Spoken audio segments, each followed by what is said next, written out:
Hello students, today I am going to discuss part 3 of employability skill,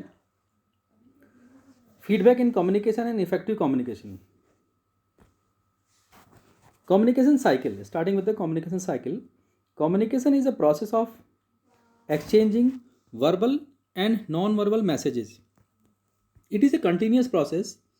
Prerequisite of communication is a message. So message is required for the communication. This message must be conveyed through some medium to the recipient.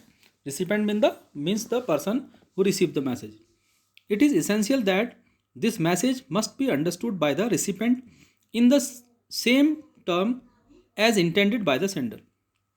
So, as the sender expects the message should be communicated, in the same sense the message should be received by the receiver. He or she must respond within a time frame. The receiver of the message must give the response after a set time frame to the sender, whether he has received the or he has understood the communication properly or not. Thus, communication is a two-way process in and is incomplete without a feedback. So, this is the feedback at the after the communication has taken place. The feedback is received. So, without feedback, the communication is incomplete. A feedback from the recipient to the sender on how the message is understood by him or her is very important. The various elements of communication cycle are as follows. In communication, there are many things involved. The sender, the person who is going to communicate, idea, the thought or the message which has to be conveyed, that is the idea. Encoding is the process of framing the sentence or framing the content which has to be conveyed, that is called encoding. When the sender plans for communication, so he does the encoding of the message, for which he selects the appropriate symbols, words, pictures, and frames the sentences in his mind, or that process is called encoding. Communication channel is the medium through which the communication will take place. It can be formal or it can be informal. Informal means it can be in the written form. The written message can be conveyed. Informal means the message can be directly conveyed in the verbal form by the sender to the receiver. Receiver is the person who receives the message. Decoding, the process after the message is received by the receiver again does the analysis of the message. He decodes the various various thoughts conveyed by the sender in his own language, that is called decoding. So decoding is done by the receiver of the message. So decoding helps the receiver to understand the message. And at the end, after the decoding, the feedback is given by the receiver whether the communication was successfully implemented or understood by the receiver or not. So feedback only ensures whether the sender of the message has been successful in conveying his thought or ideas to the other individual or other people or not. So feedback is very important. Feedback only tells the sender about the successful communication or not. Components of communication: sender, the person who sends the message which has to be conveyed is another component. Encoding, I told you, this is the process in which the sender frames the message in his own language using some words, phrases, or language, or some pictures, symbols, so that the communication can be effectively done. So encoding is the process done by the sender. Sender, before sending the message, does the encoding of the message. The message which has to be delivered, he has to arrange the message in such a manner using different words, different language, phrases, language rules, using symbols also, using pictures also. The message is arranged in a proper manner so that the message can be effectively communicated. This process is called encoding. Encoding is done by the sender. And thereafter, channel is used. Channel can be verbal or non-verbal. So it can be in the written form, message can be conveyed, or it can be conveyed in the verbal form also. After the message is communicated, the receiver receives the message, and receiver again does the decoding of the message which was conveyed is decoded by the receiver in his own language, in own thoughts. He does the analysis of the message received and tries to understand the meaning of the communication. So that is called decoding. Decoding is done by the receiver of the message. After the decoding, the receiver ensures whether the communication was successfully implemented or not. It means whether the receiver has understood the communication or not. That is ensured with the help of the feedback. So the feedback is given by the receiver. So the feedback helps the sender to reinforce the communication if there is any flaw or there is any shortcoming in the communication. So those shortcomings are reinforced by the sender on the basis of the feedback given by the sender. So feedback is very important. That helps the sender to do the required correction, required modification in the communication, and to repeat the communication so that the communication can be successful. Components of communication I have already discussed. Sender, the person who want to convey the message or thought or idea, it is called sender. The idea or thought which has to be conveyed, the theme of the communication which actually has to be conveyed by the sender to the receiver or to the other people. It may be opinion, it may be thought, it may be any idea, or it can be any plan of the project or any planning of the company. So that is basically the main component of the communication. Encoding, the process converting the message into proper language using symbols, words. It is called encoding. Communication channel, the information is transmitted to the receiver with the help of the formal or informal method. Formal method, it can be in the form of printed message, or it can be informal in informal channel, it can be directly communicated through verbal means to the receiver. So communication channel may be either formal or informal. Components of communication: receiver, the person who receives the message; decoder, after the message is received by the receiver, the decoder is the process of doing the analysis of the communication. After receiving the thoughts or receiving the information from sender, the message is decoded by the receiver to understand the proper meaning of the communication and to understand the purpose of the communication. So during decoding, the receiver does the analysis of the communication and tries to understand the purpose of the communication. So it is done by the receiver.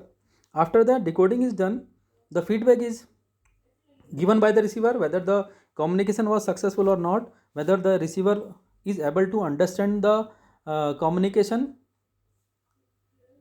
implemented by the sender or not. If there is any confusion, any doubt in the communication, the receiver gives the feedback to the sender so that the sender of the message can reinforce the communication and do the required correction and take the required measures to improve the quality of the communication so that the communication can be successfully done. Next comes feedback in communication. After the communication is completed, the feedback is obtained, and the feedback has a very great role in ensuring that the receiver has received the message and understood the message in the same sense as the sender has planned or sender has decided. So in the same manner the receiver has received the message or not, that is ensured by the feedback. So only feedback helps the sender to know at up to which level the message has been conveyed. If there are any shortcomings, any shortfalls, or any confusions in the communication, so those confusions and those problems of the communication can be corrected by the sender on the basis of the feedback given by the receiver. So there are different kind of feedbacks after the communication: formal feedback, informal feedback, specific and non-specific feedback, descriptive and non-descriptive feedback. Formal feedback is planned process of giving the feedback. This is generally this kind of feedback is generally given after the communication is completely uh, implemented by the sender. So for that for this kind of feedback, certain tests or evaluation are conducted by the sender at the end of the communication. So with the help of these tests, at the end the sender is able to know the feedback of the communication. Informal feedback on the other hand is the spontaneous feedback, or it is a direct feedback immediately given by the receiver during the communication. So in day to day life, as we communicate something or like we teach in the class, we immediately ask whether the concept is understood by the student or not, and the students immediately give the feedback, sir, this concept is not clear to us, please repeat it. So it is an immediate spontaneous feedback given by the receiver. So this kind of feedback is informal feedback. Formal feedback is planned feedback, for which the standard tests are conducted at the end of the communication. After the certain period of time, the tests are conducted. So on the basis of those tests, it is known to the sender whether the communication was successful or not, whether the sender of the message was able to convey his feelings or thoughts or ideas to the receiver or not. So it is known to the sender by the formal feedback. Specific and non-specific feedback. Specific feedback provide detailed or specific information on what the employee did well or poorly. On the other hand, non-specific feedback such as good job, well done, this is not specified in the feedback that what thing is good in the communication. On the other hand, specific feedback gives the specific feedback about the presentation or about the communication, like the way you presented the presentation to the client was very good. So it's a specific feedback that has given the feedback to the sender that the presentation was so good that all the clients were able to understand the purpose or the objective of the presentation. So it's a specific feedback. On the other hand, well done, a nice presentation, these kind of remarks are non-specific feedbacks. So non-specific feedback does not help the sender to improve the quality of the communication. On the other hand, specific feedback motivates the sender and tries him to further improve the communication. Descriptive and non-descriptive feedback. Descriptive feedback is specific information in the form of written comments or verbal conversations that helps the learner understand what he or she needs to do in order to improve. So descriptive feedback helps the sender about taking the measures or about taking the initiatives to improve the further quality of the communication. On the other hand, non-descriptive feedback is conversation or questioning to cause the recipient to think about and develop opinion on what to do or how to do. Principles of effective communication. Effective communication is essential in every aspect of our life, at home, at workplace, with our friends. A person who can communicate effectively will always have the advantage when dealing with the people. So effective communication is very important. There are different principles of effective communication, starting with the clarity.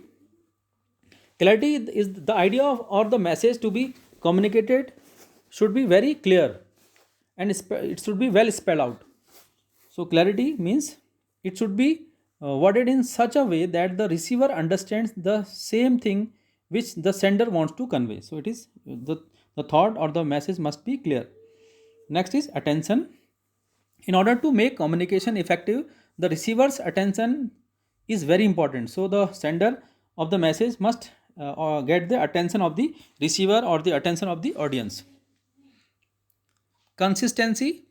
The principle states that communication should always be consistent. It means it must be well coordinated with the other people or with the aim of the organization, with the objective of the organization. It must be coordinated in a proper manner, so that there should be no conflict between the objective or the plan of the organization. Next, timeliness. The message must be communicated in time. The principle states that the communication should be done at proper time, so that it helps in implementing the plans in a proper time or in a due course. Any delay in communication may not serve any purpose, rather decisions become of no use. Feedback. Feedback, I have already told you, the feedback is very important. It The feedback is very important to make the communication effective. So there should be feedback information from the recipient to know whether he understood the message in the same manner as it was desired by the sender. So the feedback must be obtained after the communication. For effective communication, feedback must be obtained by the sender to ensure whether the communication was successful or not. Adequacy, the information communicated should be adequate. Adequacy means the amount of information which we have used for communication must be adequate enough to elaborate or to communicate the thought or the idea properly to the individuals or to the senders, sorry, to the receivers or to the audience. So adequacy means the information must be adequate enough. During the communication, the information must be adequate so that the receiver can understood the communication properly. Informality. Formal communication is generally used for transmitting messages and other information. Sometimes formal communication may not achieve the desired result. Informal communication may prove effective in such situation. So informality is very important. So informal communication is very important in such situation. Management should be use informal communication for accessing the reactions of the audience or accessing the reactions of the employees or the people. So informality is very important for communication. Next comes, what are the 7 C's of effective communication? These are very important. So 7 C's, the effective communication has been described using 7 C's. So what are these 7 C's? First is clear, second is concise, concrete, correct, coherent, complete, and courteous. These are the 7 C's of the effective communication. Clear, be clear about what you want to say. Concise, use simple words and say only limited words or limited information which is required for effective communication. Concrete, use exact words and phrases. Do not go haywire during the communication. We must be using only concrete examples or concrete words which are required for the effective communication. Correct, always use correct pronunciation, correct spellings, correct grammar rules for the communication. Coherent means use words should make sense and should be related to the main subject or main topic. We should be using uh, proper words or required words or meaningful words during the communication. Complete means your message should be complete. It means you should use message that is required for the communication of the message.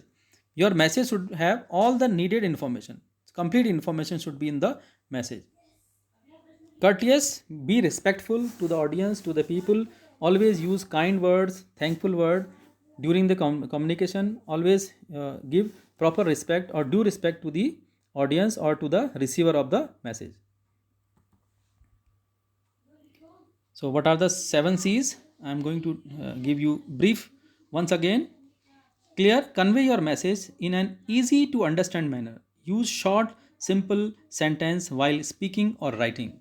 The main the aim is to share your thoughts and ideas with utmost clarity.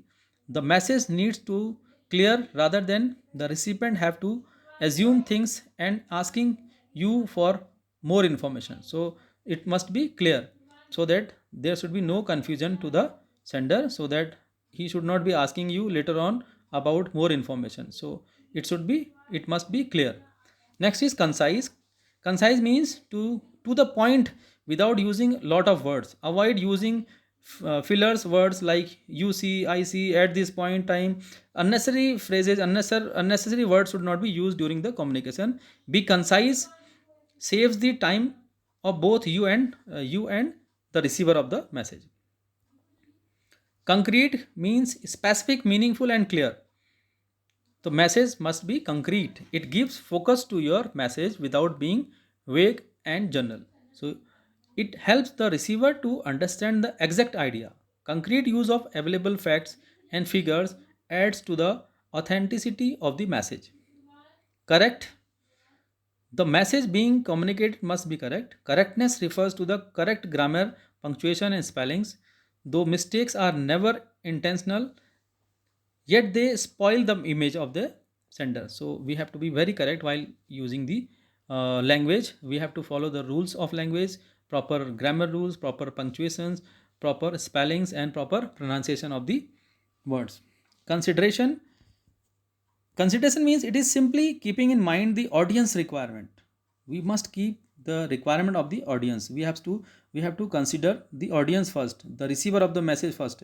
While doing communication, we have to take care of the audience requirement while formulating your message. Consider their level of education, interest, mindset of audience. So we have to be very careful that at what level and at of what mindset the audience is. So we have to be considering all these things while using the while performing the communication.